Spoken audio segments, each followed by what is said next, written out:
My guests tonight are three people who came from ordinary backgrounds to create extraordinary careers for themselves. One's the daughter of a Sydney tram driver who became one of Australia's most versatile and popular all-round entertainers, and she is Miss June Salter. Then there's the son of a miner who followed his dad down the pit, and it wasn't until he was 36 that he changed his life by becoming a professional snooker player. From that point on, he became one of the great stars of that fascinating and intricate sport. In fact, there are few sportsmen who've been so far ahead of their field for so long. He's been Australian champion for 20 years and has held the World Open Championship for 12 years, and he is Eddie Charlton. As to my final guest, well, he's the man who started life in the shipyards of Glasgow and went on to establish his present reputation as Britain's most successful and popular young comedian.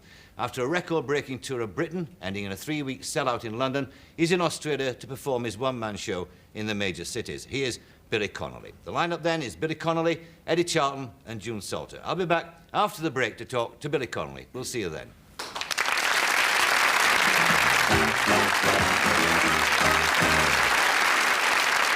Welcome back. My first guest tonight started his working life in the Glasgow shipyards, then worked as a welder on an oil rig in Biafra, became a paratrooper for a brief spell and started his stage career with a young singer called Jerry Rafferty in a folk group called the Humble Bums. That was the beginning of a remarkable show business story and the start of a new wave of British comedians who owed little to the old music hall traditions but created their own unique brand and style of humour. My guest was and is the leader in that field. Whenever he plays in Britain, it's standing room only. His records are bestsellers. In addition to all that, he's been acclaimed as an actor, both on telly and in feature movies, as a playwright and a musician. But it's his highly and totally original observations of the absurdity of human behaviour that's earned him the reputation as one of the funniest men on the planet. Ladies and gentlemen, Billy Connolly.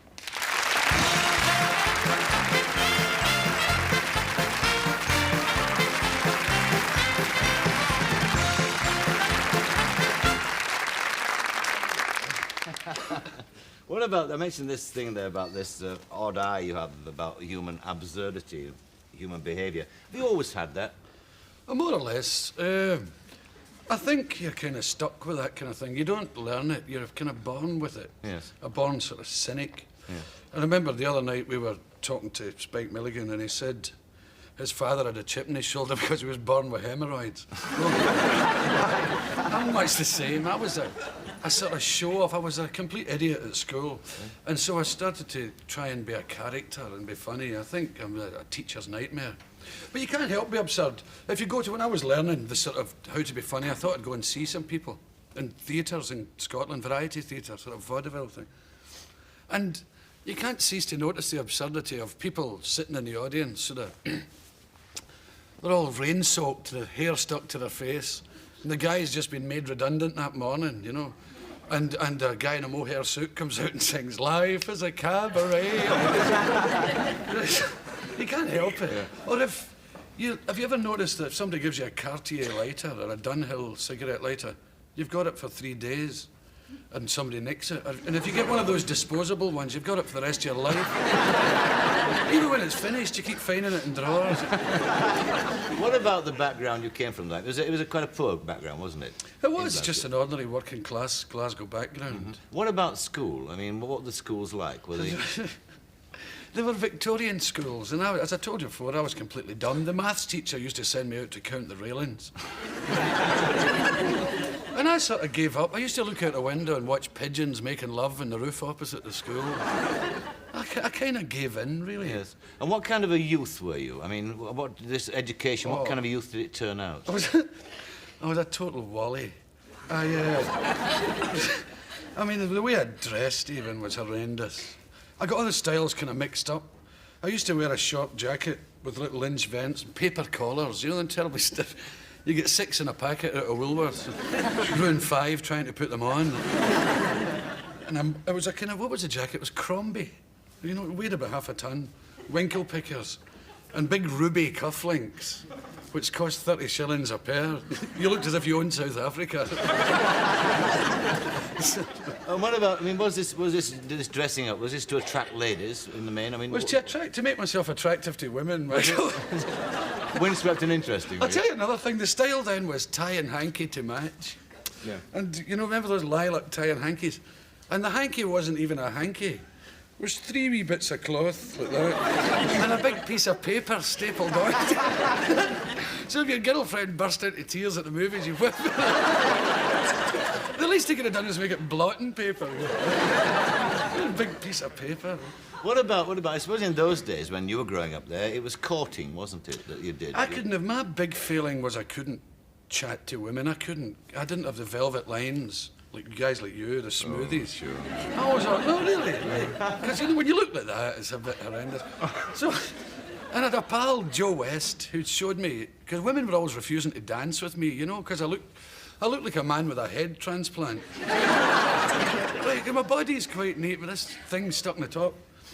And they would all say, no thanks. And they all stood in a line and said, and like an idiot, I would ask the one next to her, would you like? No. You? No. I'd just go home myself. But Joe said, no, you break them up when they're dancing, 2 together, you know. And so Joe and I would wait and he'd break them up and say, yeah, we're just film stars just in for Hollywood, you know, me and Bill. And he'd dance away with a good-looking one. And I'd be left with Igor. You could smell her breath getting nearer. Right. Wondering what you pressed to make it work.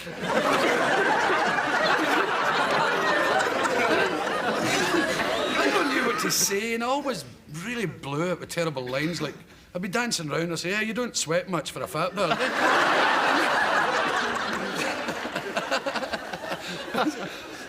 It was an uphill dance hall, let me tell you. But what about the sort of close encounters aspect again?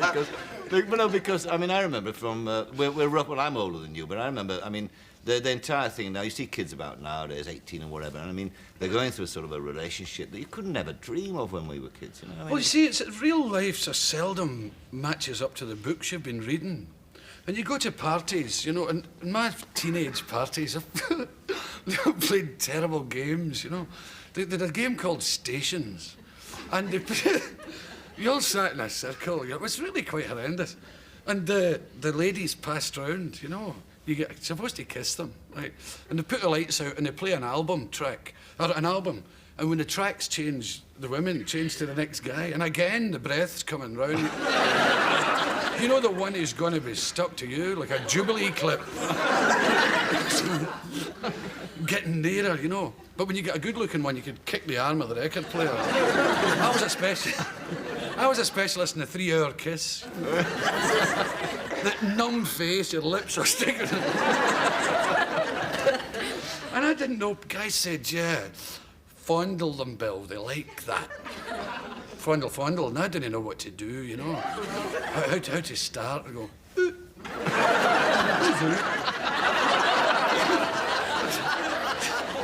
Sitting in the movies, and your arm goes numb and you haven't moved it yet. I'm sorry, I was trying to see the time now, you know. And the guy in front's gone bananas.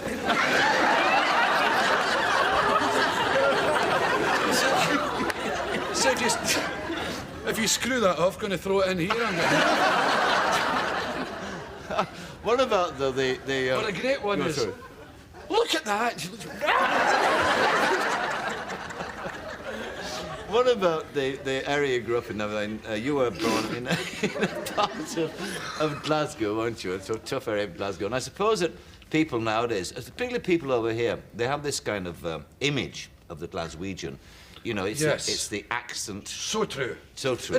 Well, when Glasgow people speak, it's like dogs fighting.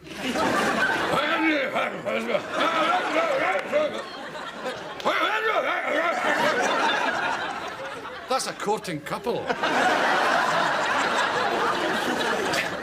Talk to me dirty.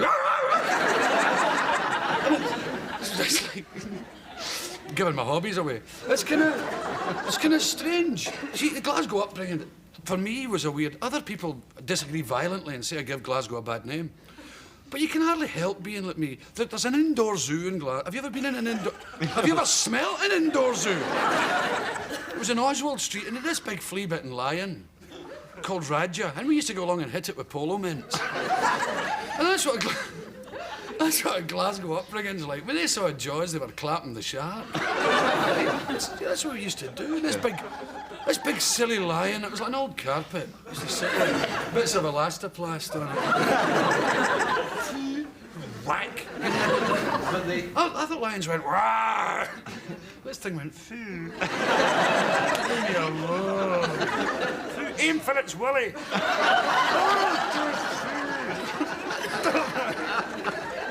But is it really as violent, that city, as it's made out to be? Again, the image is... It's an overdose of publicity, the violence in Glasgow. I suppose it is a violent place. It sounds violent, it looks violent. Glasgow is built in black and white. It's not a coloured place. It's grey and black and white. I had an amazing picture taken once, and I had a sort of crazy suit on and everything, but it became very apparent that I was in colour and Glasgow was in black and white. It's an extraordinary place. Yeah. It's a beautiful place too. A lot of people don't realise that. I suppose, again, though, the image abroad that's transmitted of Glaswegians is mainly, and Scots people generally, is when you see, which you see here quite a lot, football fans tearing up Wembley and that sort of thing. But, I mean, they are a special tribe, aren't they, the Scottish football fans? They are. I mean, I don't know where these guys come from. I never see them in Scotland. And then Wembley turns up. And this thing with 4 kilts on. Silver platform boots. Comes chat. We passed a pub in the last time.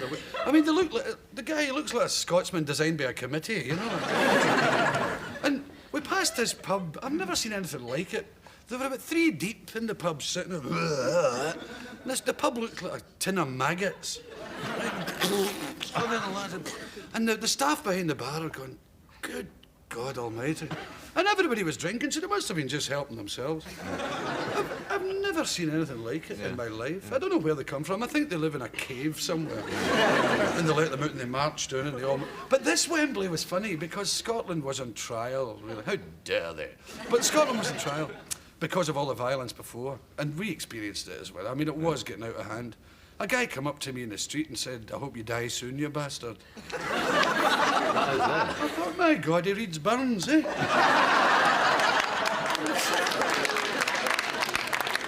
And this guy had just learned to walk upright that morning.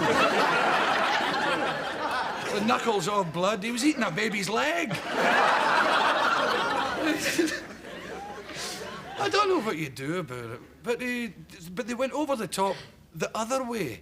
Because they said if you misbehave this time, there'll be no more Wembleys for you to come down and wreck the place. They must have thought London was made of Lego. They're not taking bits of it. And they were tearing up the pitch, the football pitch, and taking it home. And they took the goalposts home. And my friend Peter McDougall had a whole crowd of them staying in his house in London, and he opened the fridge in the morning to get the milk, and it was full of bits of Wembley. And all these clansmen lying snoring and farting on the floor. The whole thing, but this time they were cuddling people, which is twice as frightening. I love you. I much preferred it when you hated me. But it was funny on the way back. We were in the car going, and the taxis and everybody were all sort of going very slow, and the guys were all walking along the pavement because we won, you know, and they were all singing songs. And they started running over to our car when they spotted me and saying, "Sign my bum," and they were lifting the kilts, and I was saying, the guys in the rest of the traffic couldn't believe it. What's happening here? And me shoving hands up kilts. Let's close this spot with a bit of music from you, Billy, because when did your love of music start? Quite a long time ago. I worked in the shipyards and I thought, oh, it was okay. The shipyards were fun, but I thought, God, is this it? Is this my lot forever? And so I started practicing instruments and playing. I wanted to be sort of windswept and interesting. Mm-hmm. And this was one of the first instruments I started playing. It's a sort of 34-string breadboard. What's it called, in fact? It's an autoharp. Autoharp. It's very handy. People throw tomatoes at you, they get sliced in there and fall out. What are you going to play? I play... This is a wee song. It's a pretty song. When I first got this, I used to practice on my mother. She'd sit in the settee and I'd bang away, hear this. And the only song she knew right through was When I Grow Too Old to Dream. So if any of you know it, just, carry on.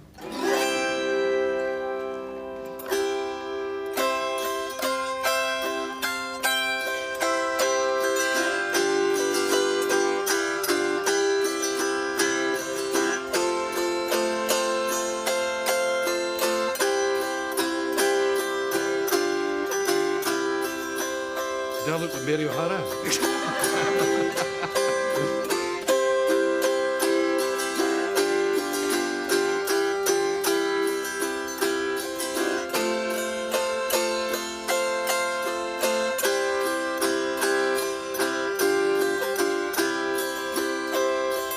When I grow too old to dream, I'll have you to remember. When I grow too old to dream, your love will live in my heart. So kiss me, my sweet, and so let us part. And when I grow too old to dream, that kiss will live in my heart.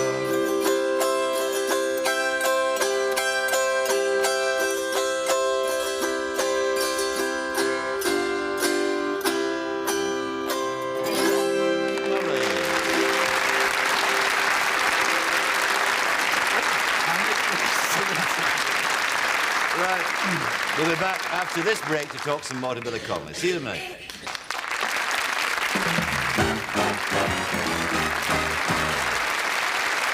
Welcome back. My guest is Billy Connolly. Billy, you mentioned there just before we took the break that you worked in the shipyard as a welder. Was that a source of inspiration for humour? It was indeed. But it isn't supposed to be. They were kind of... It's a horrible place, a shipyard. Well, it certainly was then. I think they've improved a great deal since. But it was, as a matter of fact, the shipyard I worked in was bought by Australia and shipped out. Yeah, they bought it lock, stock and barrel, yeah. And they've got a lot of money, these people. But I knew so many crazy people in there. When the doors close behind you, it's a bit like a prison camp, you know, or a prison, I suppose. People start to invent their own kind of humour just to remain a bit sane. Because there's water running down your neck and all that, and electric shocks. So, but I knew a guy called Sanny Boyd in the shipyards who was my total... And I wouldn't be a comedian if it wasn't for Sanny Boyd. He was just such a crazy man. Like the toilets, for instance, in the shipyards were horrific places. You know, they were really medieval kind of things. I won't go into the details, you know, but Sanny told me that when he was an apprentice, 16, the same as me, he said you should have seen... Because I used to say the toilets are awful. He said, luxury, son, luxury. What do you mean, luxury, luxury? And he told me what like they were when he was 16. Apparently, like, they didn't even have any doors. You sort of sat there, you know. And people could talk to you. Hello, Bill. Hello. Which accounts for the popularity of the Glasgow Herald, which is a big newspaper.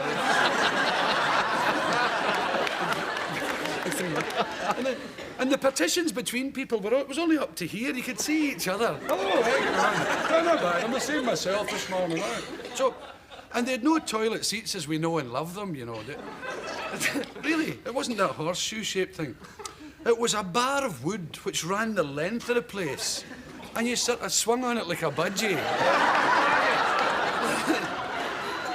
Hey, and there was spikes sticking out the wall so you couldn't lean back and have a... And there was no toilet bowl. It was a trough that ran the length of the place of constantly running water. So when somebody up at the end did so, everybody saw it, went, shoo. Yeah, you're looking good this morning, John. You could pass little notes, you know.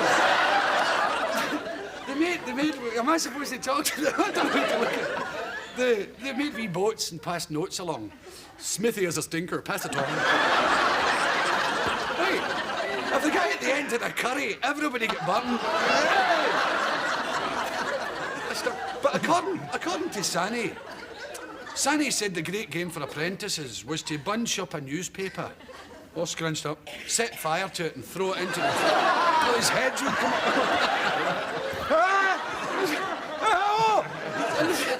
These grown men jumping into the air with their pubic hair ablaze.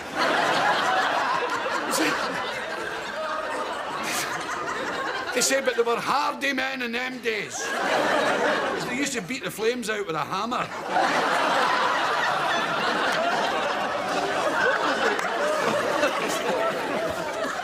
What was the most down and out you've been, though? Because, I mean, you went on the road and you were down and out in London, weren't you, for a while? I You were was struggling. indeed. George Orwell and me, down and out. Yeah, yeah. It was awful. It was kind of nice, really, because I had been making money as a welder, quite decent money.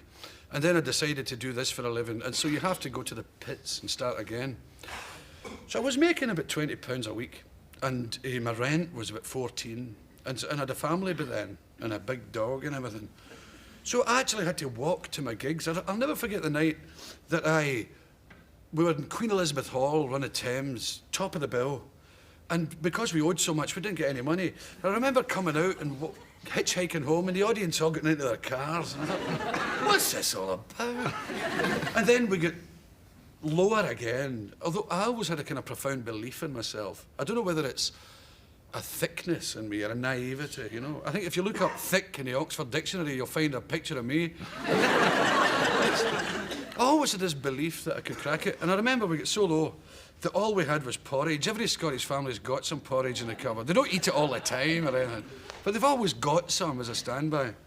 And we made this porridge. It was the last of the porridge we made in a big plate. And I ate as much as I could. It was in a big sort of terrine thing, the stuff that was left. And I thought, what are we going to do with this?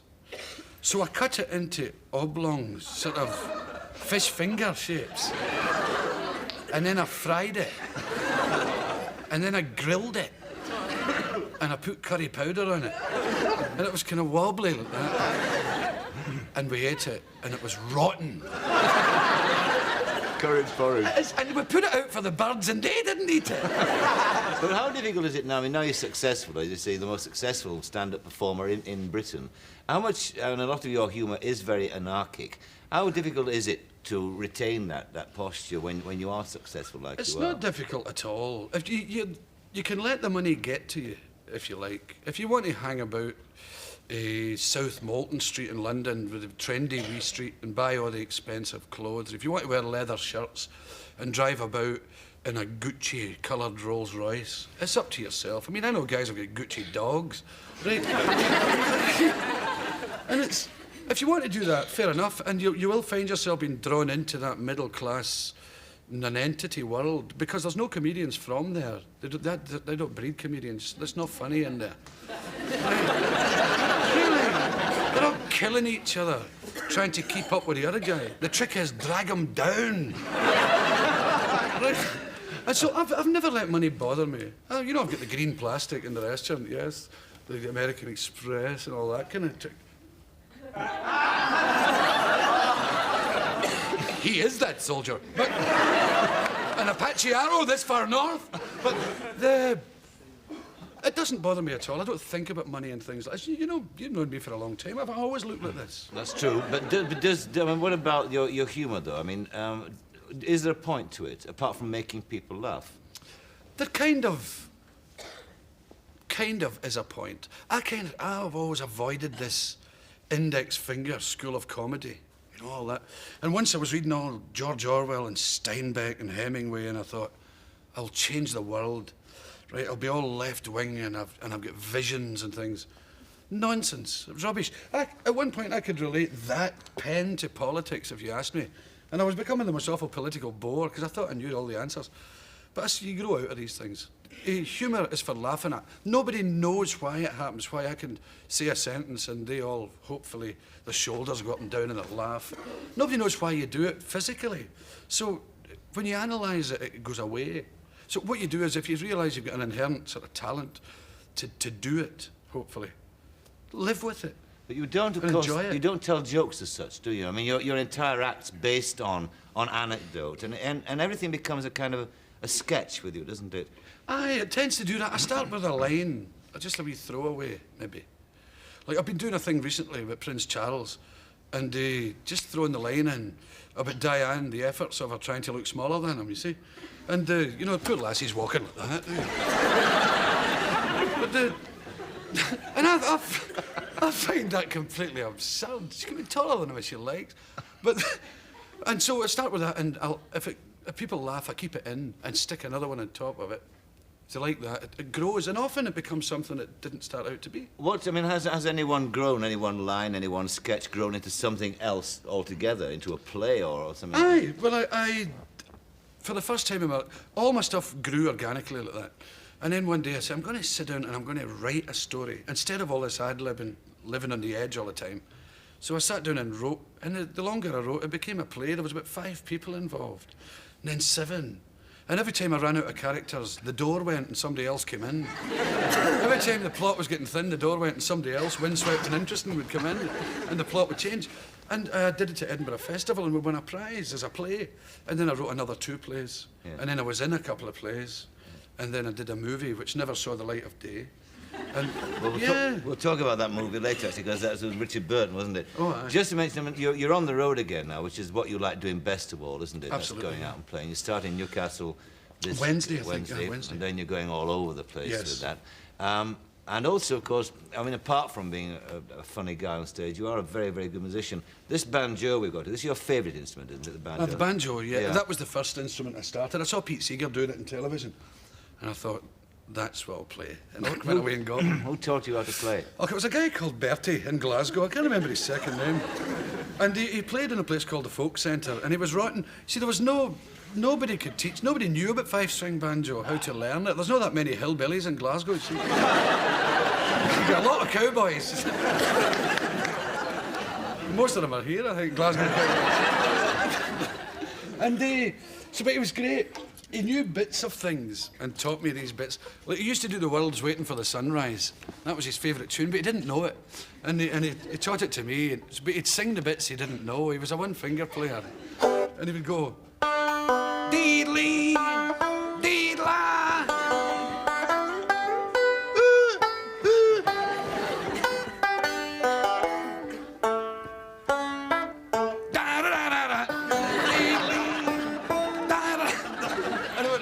He taught me to play, and I've never really improved very much. Well, in fact, you're going to play for us now. Yeah. So walk across there, but then I'll introduce Smash you. it, you In tell fact, he's a marvellous banjo player, as he will prove to you now, with a marvellous up-tempo number called Cribble Creek. Billy Connolly.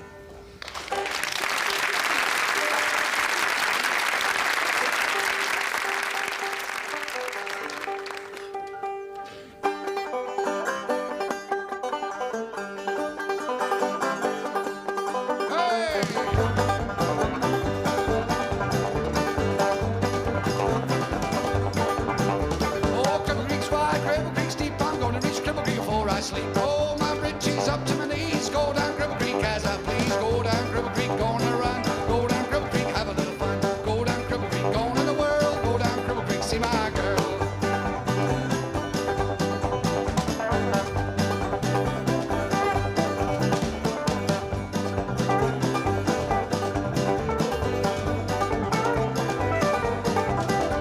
I went down Cribble Creek, see what the boys there had to drink. I get drunk, fell against the wall, oh, carn like it was the cause of it all. I'm going down Cribble Creek, going in a run. Go down Cribble Creek, have a little fun. Go down Cribble Creek, going in the world. Go down Cribble Creek, see my girl. Yo!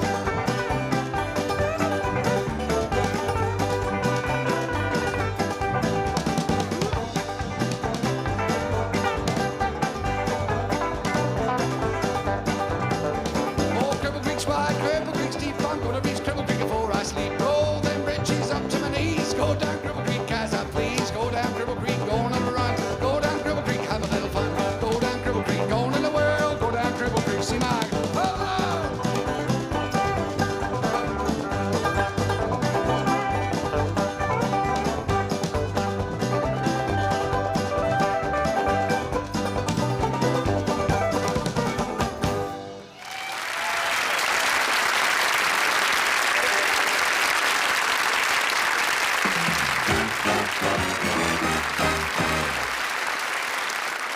My next guest was born the son of a miner in Swansea, New South Wales, and at the age of 11, he showed his genius by beating the world's greatest billiards player, Walter Lindrum.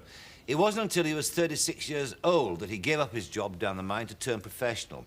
Since then, he's established himself as one of the great stars of the world of snooker and gained an international reputation through television shows like Pot Black. He's been Australian champion for 20 years and has held the World Open Championship for 12 years. Ladies and gentlemen, Eddie Charlton.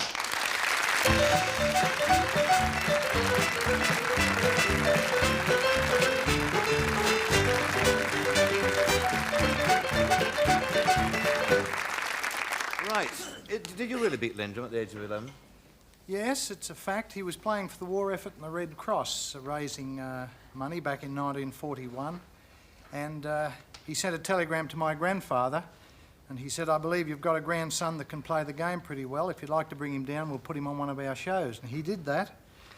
He conceded me 35 starts in half a frame of snooker, and I beat him on the black.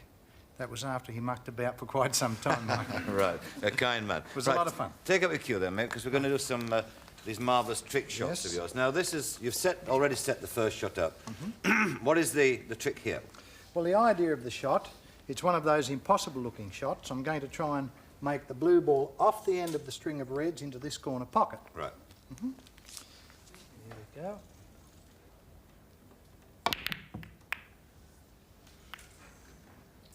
Oh!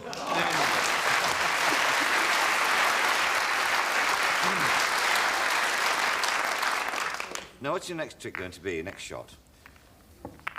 Well, I'm going to set up some balls here. Do you invent shots yourself? I mean, do you sort of sit down and think out, work out a trick shot, or is there a kind of book of trick shots that every professional learns and does?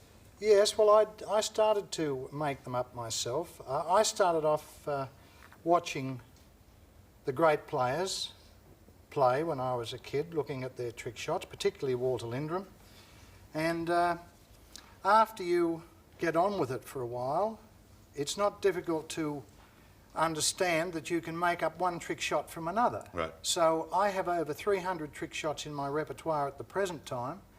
If I took a month off, I could make them up to something like 600. Really?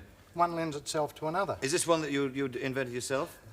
No, it is not. It's a very good shot, though, and it takes my fancy, this one. It's one of those, more of a fancy shot, I would say, than a trick shot, Michael. But the thing is, you could be playing a game of snooker and be on the blue ball and find yourself in this position. Oh, sure. That'd be fairly nasty, wouldn't it? And what are you going to do? I think the best thing to do here would be to make the blue ball back into the corner pocket. Of course. Something like this. Something like this.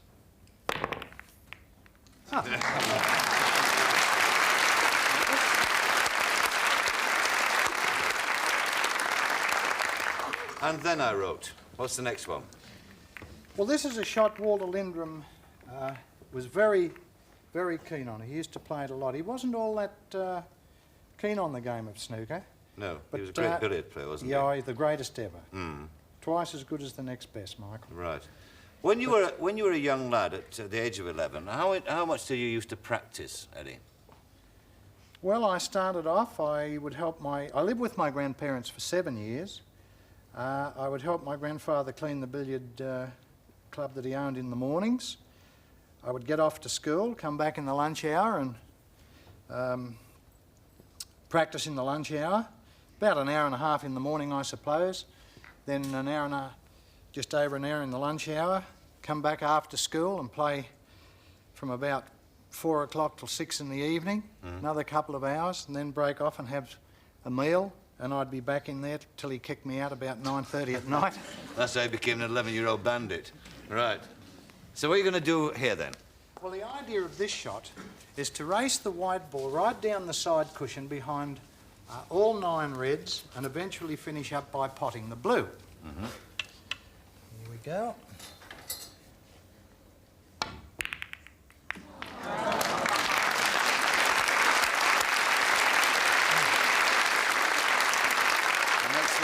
One where you block off, yeah. Yeah, right.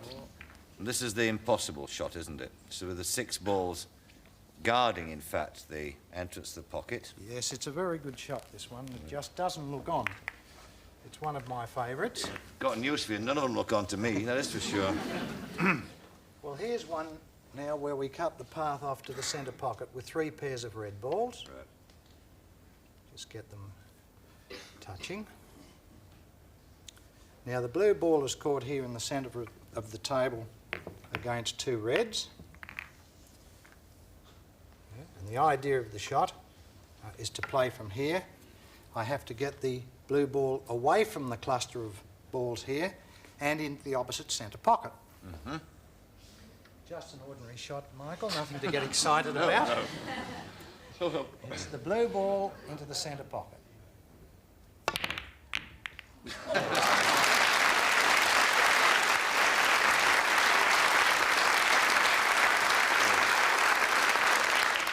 Nice shot, this one. Yes, it is a nice one. Now, what's this one going to be? Is this the rat-a-tat one, the one I'm fond of? Oh, yes, you're keen on this one. Yes. Well, most people are.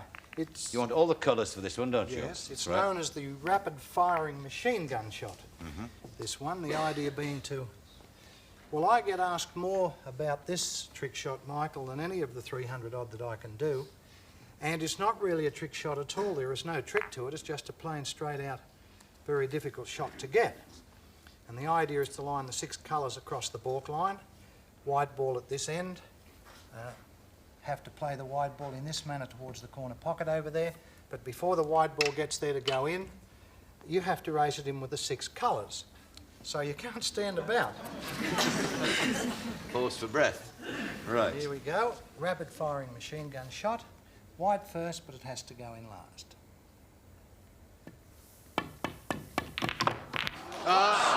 Whoops. Too slow.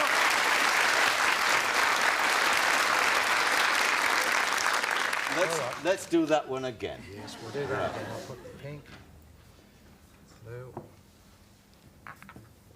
Getting too slow, that's the trouble. Do you like any bets in the audience on this one? No? What? Lay 5? You're on. No, you've got it. You could make Money's some on. money. Yes, the money's on this time. Here we go. There you go.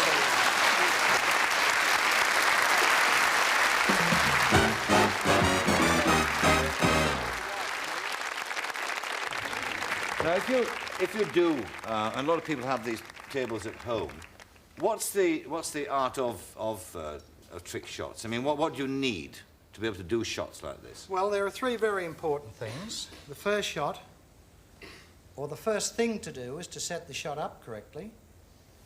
The second important thing is to strike the wide ball in the right place with the tip of your cue. And the third important thing is to play the shot at the right speed. And if you're putting all those 3 things together, you should get the shot.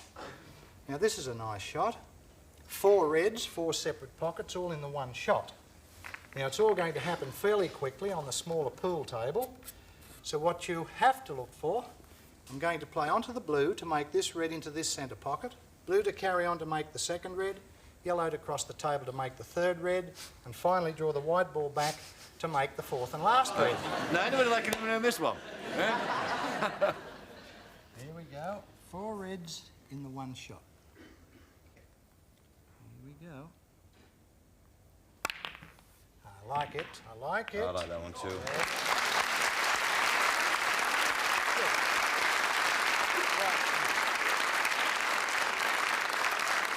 Now, this one you're going to do now, you're going to require the assistance of a young lady from the audience, aren't you? Because this is the pièce de résistance, is it not? Yes. All right, well, while you're setting it up, we've already asked for one volunteer. Virginia, her name is. There we are. Come on, Virginia. Come down here, my darling. Give her a hand.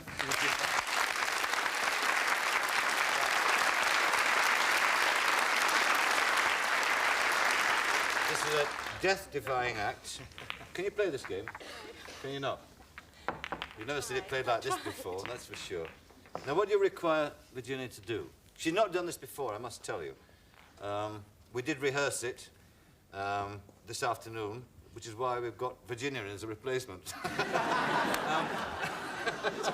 He's a terrible man, isn't he? Well, you have to lie down, darling. Yes. I'll get the white ball first. Right. Right, now the idea of the shot, Virginia, I'd like you to lie on the table on your back That way? with Yeah. your head just inside this cushion rail. Right.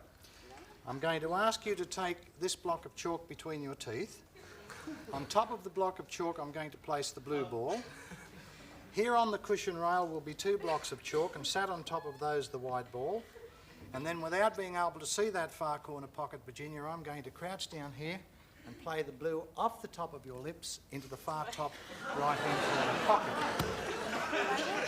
Absolutely painless. I bet when you came to this show, you never thought you'd be doing this, did you? No. All right, if you'd lie down, darling, please. Just put your head back there. Over here. That's it.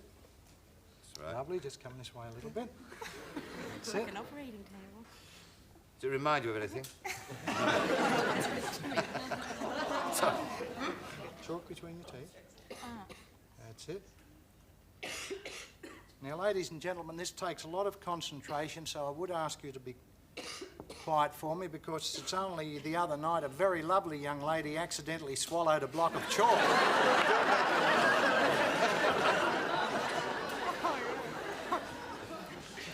Okay, here we go. Keep still. Blue on top of the block of chalk. White ball here. Very first shot, it's the blue ball into the corner pocket.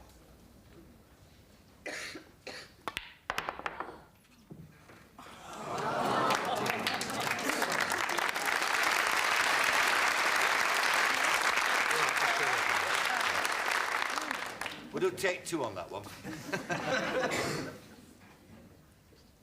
That's it. Whoops. Nice and fair. Thank you.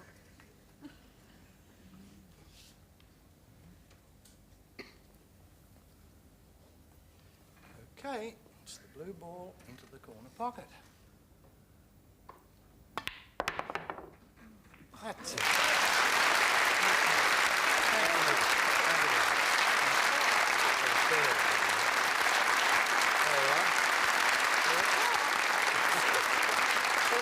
We'll take a break now. See you in a moment.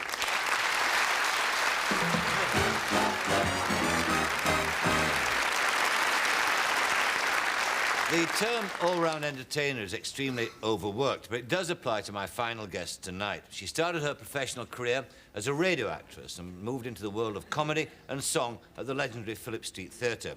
Then she was billed as the girl with the low-cut voice in the last of the lavish Tivoli revues. Since then, she's tried her hand at straight plays, at musicals, television drama, and soap opera, all with equal success. In recent years, she had theatre audiences on their feet night after night as she played Queen Mary in Crown Matrimonial, and television appearances, audiences crying into their TV dinners as she tugged at the heartstrings as a long-suffering Miss Mackenzie in The Restless Years.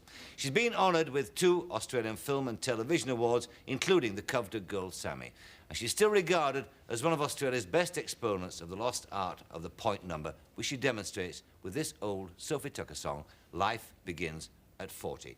Ladies and gentlemen, Miss June Salter.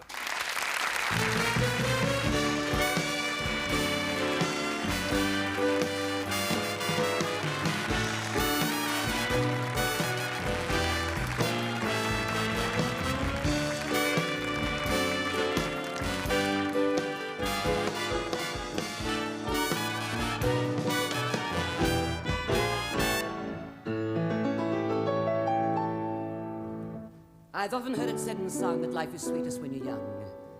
And kids 16 to 21 think they're having all the fun.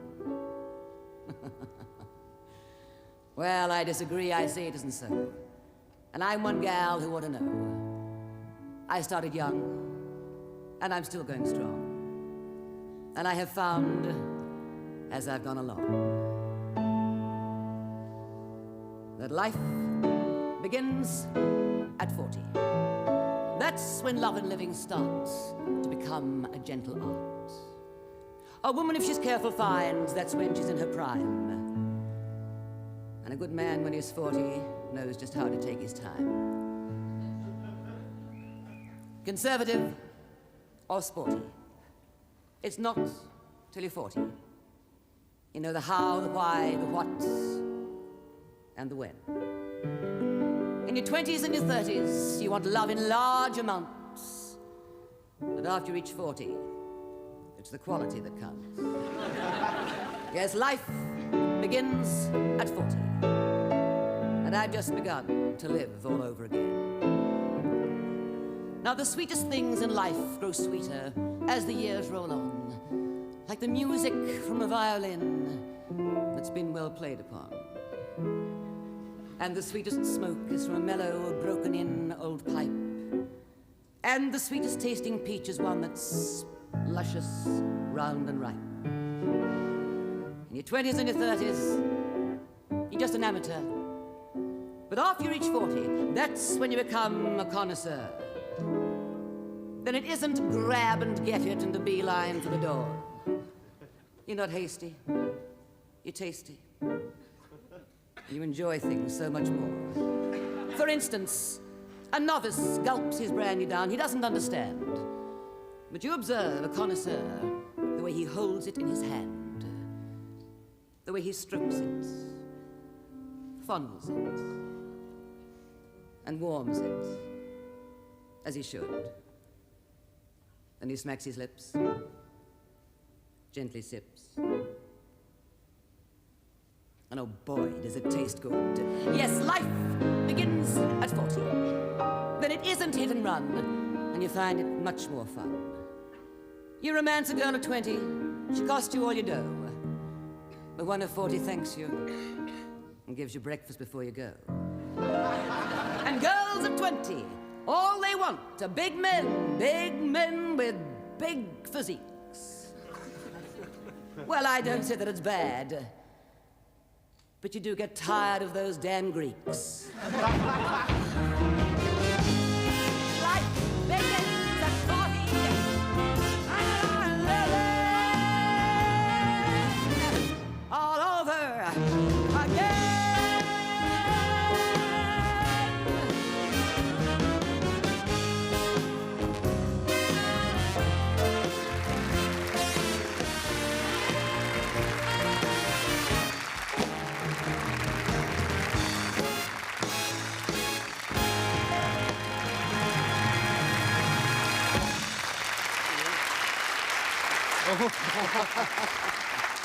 Hey, it's real, this. Is it? Oh dear, I wish I'd known. Real live brandy. It is. We'll put it down at once. Oh, sorry. Thought it might be a prop. No, I'll just put the, this is a prop. I'll just put the Bernard Hammerman fur over the back of the chair. That's a nice song, that, actually. The old Isn't it Sophie beautiful? Tucker song. It did have particular memories for you, that song. Life begins at 40. I did it a couple of years ago on a television show in Melbourne. And it was a show which was called Back to the Tivoli Days. And they had a lot of people who had worked at the Tivoli. Queenie Paul, Jenny Howard, Murray Fields, all sorts of wonderful people. And combined with the people who had worked at the Tivoli, they also then had a certain amount of younger people in the business who just, you know, have come up over the years since the Tivoli has all gone and all those lovely numbers were done. And after rehearsal, the beautiful John English came to me and he said, "That is the most amazingly wonderful song. Was it specially written for you?" And I said, "Well, no, unfortunately it wasn't." I said, "It was an old Sophie Tucker number." And he said, "Oh." So he was still none the wiser, and I thought, "June, you're getting old. The young ones don't even know who Never heard of Sophie Tucker. No. Ah, the worst thing, of course, is when your kids haven't heard of the Beatles. Oh, that happens. No, that happens too. Of course, you were a star on stage before you moved into television in Australia, and of course, you did the very first television broadcast in Australia, didn't you? When it first started? On Channel 7, yes. I was working at the Phillip Street Theatre, and we did segment from it. Yeah. What do you remember of those early Well, days? that was a very exciting night, but the first time I was ever nationally on a show was again in Melbourne, and it was a simul broadcast of radio and television, and I was to do a number similar to that, which was considered rather risque in the 50s, called Television is Tough on Love, which, you know, would mean nothing now with some of the things that we see, and yeah. I love you, Mr. Connolly. Severely reprimanded, really, yes. However, I was very excited. It was a very glamorous number. It was with a big orchestra. And so we rehearsed it, and that was fine. And my big moment came, and of course, being live, terrified. And I heard the orchestra, big introduction. I did the verse, and then I suddenly thought I must be terribly nervous because all I can hear is the piano. So I finished the number, and they went to a commercial break, and everybody kept rushing around saying, "Oh, we're so sorry, we can't apologise enough." And I didn't know what had happened, and the reason I could only hear the piano was that after the verse, somebody kicked the plug out, and none of the orchestra could be heard, nor I, and they thought that perhaps I might be being picked up on the piano mic. But no, so all that anybody in Australia ever saw me do was rather like a female Marcel Marceau with this mad lady saying, broke my heart. Every time I come into a television studio now, I have a little look around to make sure all the plugs are in. You've just finished this stint now. I mean, you've done a lot of television as Miss Mackenzie in The Restless Years. How do you define that character? How did I find her? No, how did you define it? Oh, then? how did I define Yes. her? Well, she was a very long-suffering lady. Was she ever? Yes, indeed. She went through quite a traumatic life in the 600 episodes that I was in, or most 600 episodes that I was in. I started with the first and I ended up on the 600s. And in that time, the first episode, she tried to gas herself because she had found that she had a bad heart and she had to give up school teaching. And then we went along a little bit later, but she still loved the kids. So then a little bit later, she found it was darkly discovered that 18 years before she'd had an illegitimate child whom she thought was dead. Then somebody told her the man that she was in love with and whom she didn't know was married at the time, he came back after a long time, and he was a great senator and a very important man, and he said, "We're being blackmailed. Your child isn't dead. I had it adopted out." So then she went through trying to find him. Then somebody came in and pretended to be her son, just to get her money. I don't know where she got her money from. Oh, yes, she had a brother who burned himself to death, and he...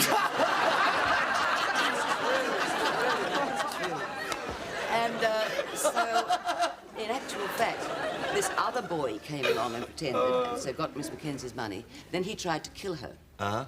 Yes, at the end of 1 year, we went off air for 10 weeks, and at the end of the episode going off air of the Christmas break, Miss Mackenzie was put into a box and taken away to be buried. And they all had to wait for 10 weeks to make sure whether she was or wasn't. Now, in between time, she has had all these years close association with her actual son, which only the viewers know. Miss Mackenzie never found out, and Peter Beckett never ever found out. Nick Hedstrom, who played Peter, left the series before I did, and we never ever came together. It was a terrible thing. It really was. But I must say that it didn't end there, because then she got hold of another... Oh, she was going to marry a man, and then she left him and married somebody else who tried to poison her. But he'd married her bigamously. So that was annulled. That was all right. And then into her life came a dear little, beautiful little boy, whom you will remember won a Logie just recently. And she fostered him, but as she was single, she wasn't allowed to keep him, so he was taken away from her. It's all good stuff. It's all good stuff. And then finally, because I wanted to leave the series, they brought the first man back who I was going to marry, so they took us off over to Europe to be married. At least the writers didn't kill me off, which I thought was rather nice. That's marvellous, isn't it? All those exploits. Yes. What kind of audience identification do you get, though? Because we're all laughing at that, but of course they have a fantastic following. Yes, and you all sit at home, staring. She won't do it. Well, she won't. Yes, they all get... Well, a lot of young people wrote to me over the years. What were their problems and things? Did they? Yes. Well, that's rather sad, isn't it? Rather touching. Well, I find that it is, because they do identify you as a real person, and indeed, after it had been known by the viewers that Miss Mackenzie and Peter Beckett were mother and son, I went up to the Warana Festival up in Brisbane, and we were riding on the backs of trucks and things, going through the streets with millions of people. And we came to a crossroad, and we had to stop, and a little Aboriginal boy rushed out of the crowd and grabbed hold of me and said, "Miss Mackenzie, Peter Beckett's really your son, but don't tell anybody." But I did. I had a lot of letters telling me that Peter Beckett was my son, and was there any way that I could find out, you know, the story. It's amazing. What kind of audience reaction did you have when you were playing Crown Matrimonial, playing Queen Mary in that? Well, that was rather wonderful, actually. I remember the people... Now, this is a piece of history they all knew, and a lot of the audience, of course, were people who remembered it. And yet I believe that in the foyer at interval they were all discussing, do you think he's going to abdicate now? What do you think, what will be the decision? And I believe in the ladies' washroom in between matinee and the evening performances, when the evening performance ladies went in to powder their noses, they didn't know what was happening, because all the matinee ladies were in there sobbing their hearts out. It was quite amazing. And another lady, one night, we were playing at the Seymour, and of course the stage is only about so high, and we came down in a tableau, and everybody sort of bowing and doing the thing, and this lady rushed down the aisle and jumped up on the thing. I thought, gosh, she's an anti-royalist, I'm going to get bombed. And she threw her arms around me, and absolutely in a bear hug, and she was kissing me on both cheeks, saying, "Sweetheart, darling, you're wonderful, Queen Mary, I love you, I've always loved you." And they're all still taking their bows, nobody's coming to my rescue. But she was so emotional, it was quite fascinating. Did playing Queen Mary have a lasting effect on you at all? No, I don't think so. when you were a kid, I said that your dad was a tram driver, wasn't he? He was a bootmaker first of all, wasn't he? He was a bootmaker by trade. That's yes, right, and then he drove the Sydney trams, yes, didn't he? he did. When you were this little girl and growing up with him, did you ever imagine that you wanted to be on the stage playing the Queen, playing Queen Mary? Well, at school, funnily enough, when I was about 13, I played Elizabeth I, and I thought that was pretty important and exciting. And then years later, when I got into radio, I had the joy of playing on radio Queen Victoria, aging from when she was 18 to her death. And I thought, well, girl, you've done it now. And of course, in the Mavis Bramson show, very often one did sketches of Her Majesty of today. But when this came up, no, I read the play, and it was beyond my wildest dream that I should be asked to do it. And, you know, she was 30-odd years older than I am myself, and after I'd said yes, and thank you very much, I'd love to do it, and went to the first reading, I thought, you were out of your mind, you know, the audacity you've got to even suppose that you could play. Were you the first choice for the part? Well, actually, Peter Williams did say to me, if I can't get Greer Garson, will you do it? Because Greer Garson had played it on CBC television in... But coming from the background you did and wanted to be an actress, given your dad was a tram driver, did you in fact have a mentor as such, as a young person? I mean, somebody who looked after your career, what? Well, I had great encouragement from my parents, and nobody else in the business, in my family had been in the theatrical business. But I went to school and learnt shorthand typing, did all that, and was in amateur theatre and so on. And I worked in 3 offices between the age of 15 and 20. And during that time, I went to a radio academy, and I went for an audition with Roger Clemson, actually. He and I did our first radio auditions together, with the lovely Queenie Ashton reading with us, which was gorgeous. And then suddenly, I changed my job for the 3rd time, shorthand typing, telephonist, receptionist, and what have you. And I was there for about, I don't know, a month or something. And I got a call to do my first radio job, which was a 1/4-hour episode in something called Night Beat. So this beautiful man, Douglas H. Gibson, who was the man who ran this wonderful shop fitting place, I went to him and I said, Mr. Gibson, I have to leave. And he said, don't you like the job? And I said, yes, but I want to be an actress and I've got my first professional job. And he said, how long is it going to take? And I said, about an hour. And he said, and how much will you get for it? And I said, 19 and 11 pence. He said, well, look, I tell you what, you go and do the job and come back and we'll talk about it. So I did, and I went back and I explained what I wanted to do.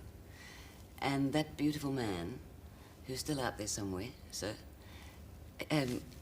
kept me in that job for almost 2.5 years, until finally I was out of the office more than I was in it. He didn't dock me 1 penny, but he wouldn't let me leave until he was absolutely sure that I could make a professional living. So, I mean, it's not every day, well, especially not now, that you find somebody like that. And without Mr. Gibson, I don't think I would have had the chance that I did. But your parents would be delighted, of course, at going to that acting thing, that you had a career behind you, that you could always go back to shorthand and typing, because parents are like that, aren't they? You Yes, know, they are. have a proper job. But if you did go back, though, to being a shorthand typist, what do you think you miss most of all? Would it be the recognition? Would it be the fame? Or what? Well, the recognition is very gratifying, as no doubt you must agree. Public recognition is lovely. I mean, the public have kept me in a job for 29 years, and I love them. There are occasions, of course, when things do get out of hand. One of recognition was when I was in Perth, and I was having dinner before going to do Queen Mary in Crown. And about 4 or 5 teenagers came in, and they came up and they said, would you sign our paper serviettes, Miss Mackenzie? And I thought, lovely. And they said, we're going to the show tonight. And I thought, oh, well, isn't that marvellous? These kids who've seen Restless Year and they're going to come and see Queen Mary. And I thought, that's good. And they said, are you going? And I said, pardon? And they said, you are over here to see Boz Skaggs, aren't you?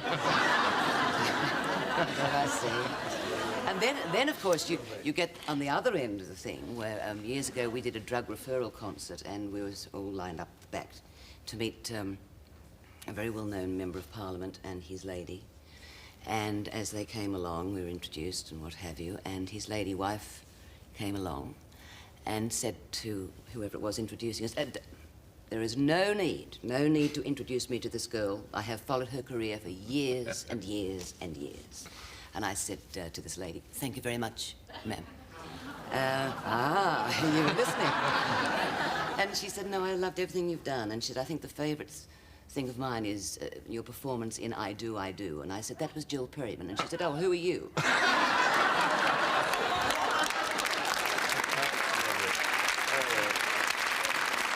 Well, we'll take a break there, June. We'll be back in a moment to talk some more to June Salter, to Eddie Charlton, and to Billy Connolly. See you after this break.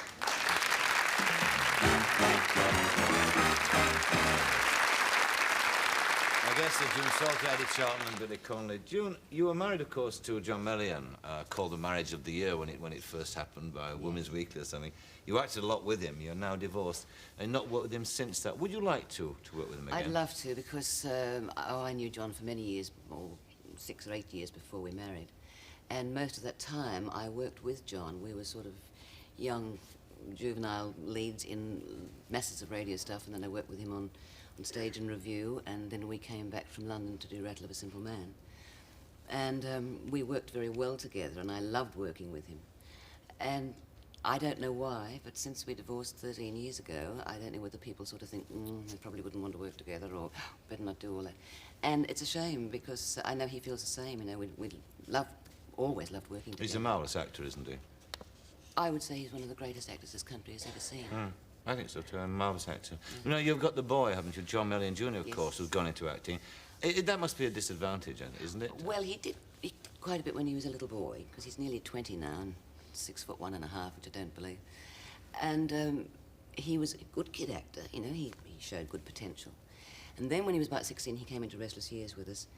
And I think the part was a little too old for him, and it's that awful transition period between a child actor and a grown-up one. I think a lot of girls manage to do it much better than boys, but at 16, 17, they're not grown up and they're not kiddies. And after he did about 3 months in that, he sort of drifted around a little bit, and he hasn't really done anything. I know he'd like to. But also, when he did the Disney Ride a Wild Pony, which was, you know, my son's made a feature film, his mother hasn't, but never mind.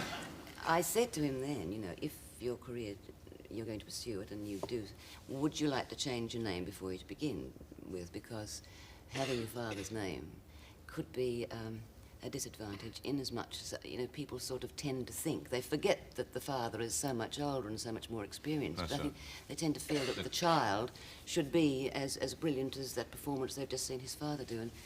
But however, he's wandering around doing other things at the moment. He might come back into it one day. What about you, Billy? I mean, did your children cop any kind of criticism, adult attitudes against them because they're your children? Do you find that? No, I think they got a bit of flack at school and stuff. Not because I'm in show business or because I'm famous, but because I'm Billy Connolly.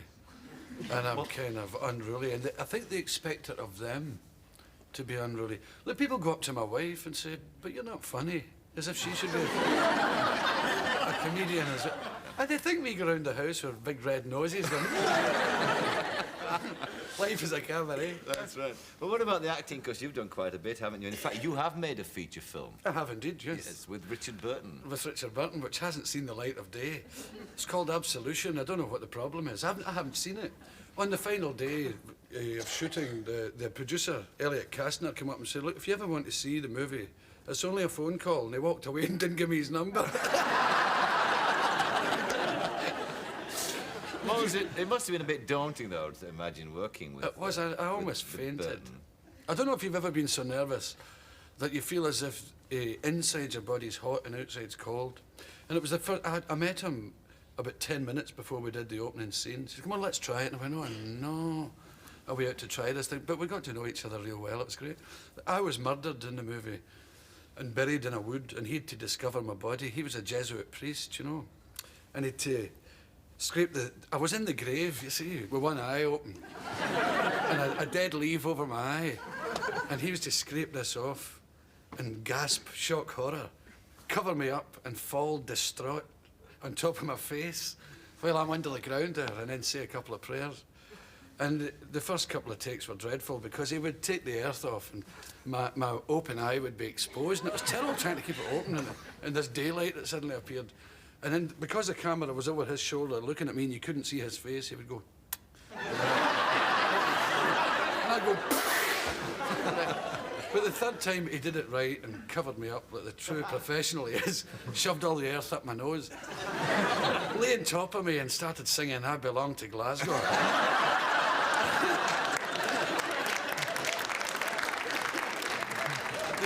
You got to know him, did you? Because I interviewed him once, and he's a very, very bright man. He's a magical bloke. I really enjoyed his company immensely. Yeah. And they were leaving on the last day, and we're saying goodbye and everything. It was always kind of strange when you're doing I'm sure you'll agree, when the cast breaking up at the end of plays and things. It's highly unlikely to get the same bunch of people together again. So we're rabbiting away, and I said, look, there's only one thing you kind of has disappointed me about you. I said, I'd read all these years about the Hellraiser, Burton, the drinker. I said, you've been as sober as a priest. No, a judge. I've known a few priests. I said, you've been as sober as a judge. I said, do you ever regret those drunken years? And he said, you must remember, dear boy. I said, life is not a rehearsal. I enjoyed every second of it. I loved it.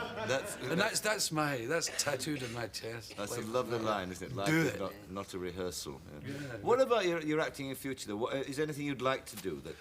There's lots of things I'd like to do. I'd like to play somebody really cruel. Because I'm not, you know. And I've got these gunfighter's eyes, you know. You don't get eyes like these reading the paper, baby. And I'd like to do something that's totally out of character. But because I'm successful at what I do, people don't ask me anymore to act. They only asked me sort of halfway through my career. I wish they would ask. I wish they would ask me. Well, perhaps you and June, you'd like to play opposite him, wouldn't you, June? In something I'd love that. I'd adore to. Oh, yes. Well, we could probably fix that. There were so many films being made in Australia. You could both make your Australian film debut. Well, not your film debut in Australia. I mean, you've done one No, already, I wish to get this sorted out, actually, Mr. Parkinson. Yes, madam. I have done 1 day on Caddy and 4 on Doctors and Nurses. You have? But, you know, that's my extensive film career. All right, we'll make We're waiting for the big one. Hey, I'm trying to get in the Sullivans.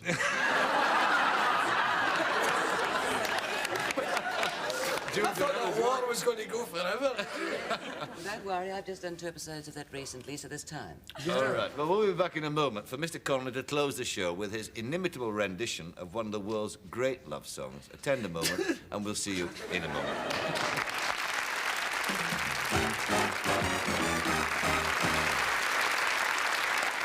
Well, just before we go, there's a sort of lullaby to send you off to bed or with a cocoa happy. It's a gentle love song, one of the nicest written in recent years, I suppose, given a heartwarming, not to say heart-rending, version by Mr. Connolly in his inimitable style. It's called Tell Laura I Love Her, Mr. Billy Connolly.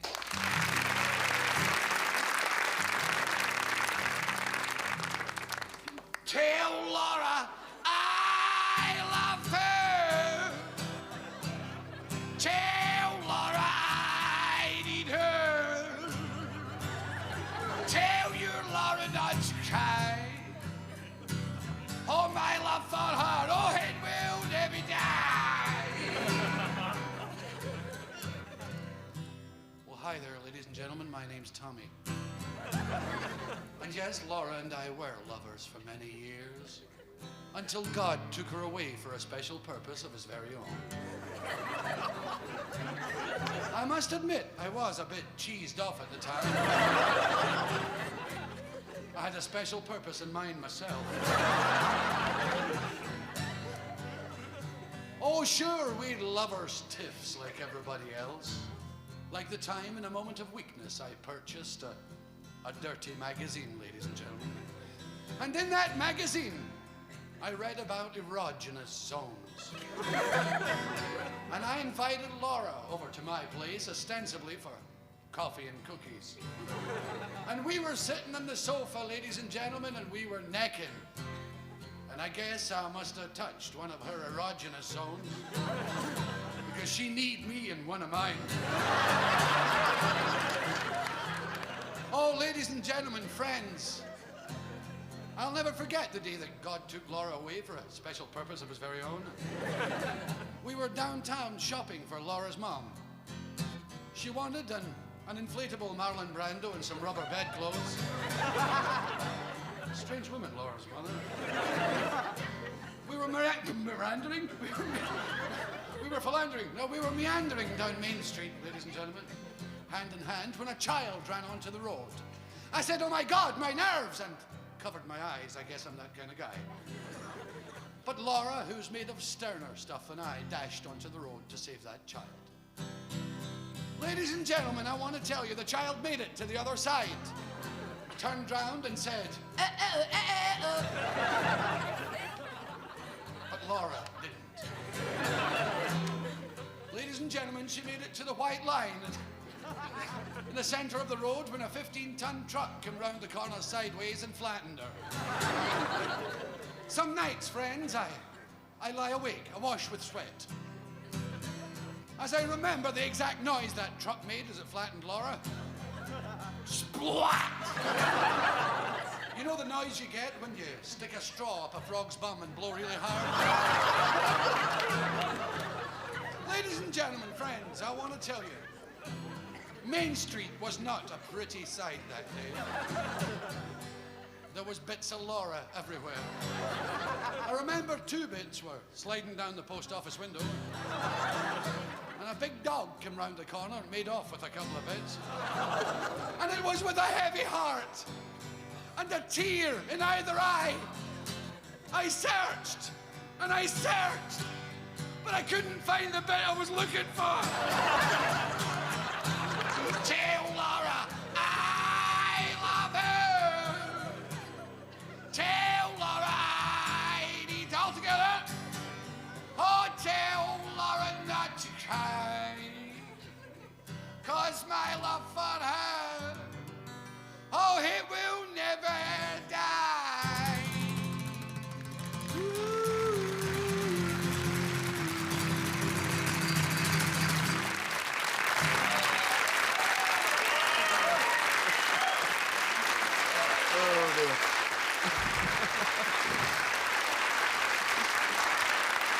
I'll never be able to listen to that song again. My very special guest next week is Mr. Harry Belafonte, who doesn't sing that at all. Until then, my thanks to Billy Connolly, to Eddie Charlton, and to June Salter. Many thanks, June. And from all of us here, till next week, a very good night. Good night.